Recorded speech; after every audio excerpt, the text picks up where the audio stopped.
Hey guys, this month, the month of October, we're going to be doing a really exciting new series called Pointing to God. It's going to be about talking about issues of faith and big questions we have about the things that we believe about Jesus, about God, and about truth. This week we're going to be talking about what is truth. What does it mean, and how do we interact with this idea of truth? So join us. It's going to be awesome. Oh. How do you think culture views truth in today's society? Is that a dumb question? I'm blank, so. Well, I think our culture's view of truth is sort of just relativistic. I think that's something we're going to be talking about, but relativistic in the sense that, hey, look, what's true for you is what's true for me. What's true for you is fine, but that's not true for me. So, in a sense, just keep it to yourself, but hey, we can still be friends. When we're talking about truth, it seems to me like we're talking about the foundational question for everything else we're really talking about, because truth is the word we use to refer to whatever is real, to talk about reality, to talk about the reality of whatever the topic is. So what's the truth? And that's really easy with mathematics. We know 2 + 2 is 4. But when it comes to anything that's relational, there's a whole lot more factors. What is the best person for me to marry? What is true about that?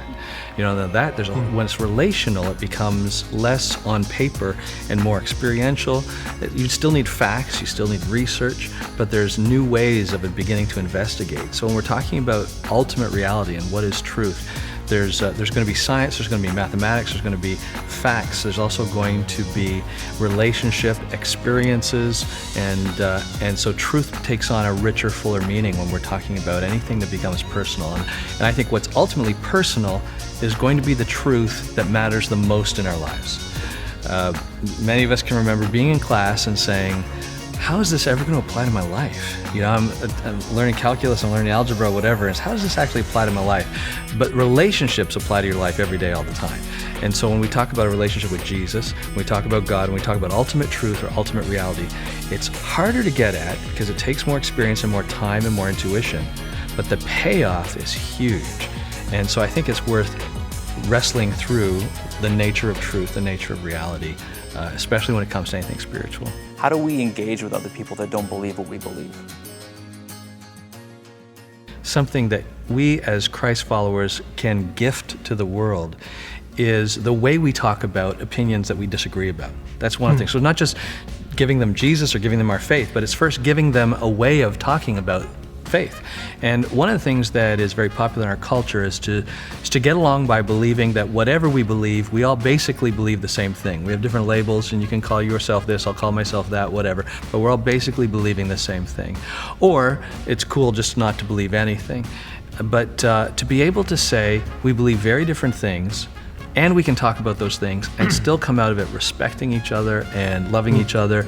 And that's why I want to regularly push the point that there's a complete difference between acceptance and agreement. They're two very different things. I think of something my friend says, which is Christians have turned rudeness into a spiritual gift. And I think for a long time we worked on, okay, how do we answer tough questions? And so finally we come up with some really good answers. But we forgot that actually the way we deliver those answers is just as important as actually the content.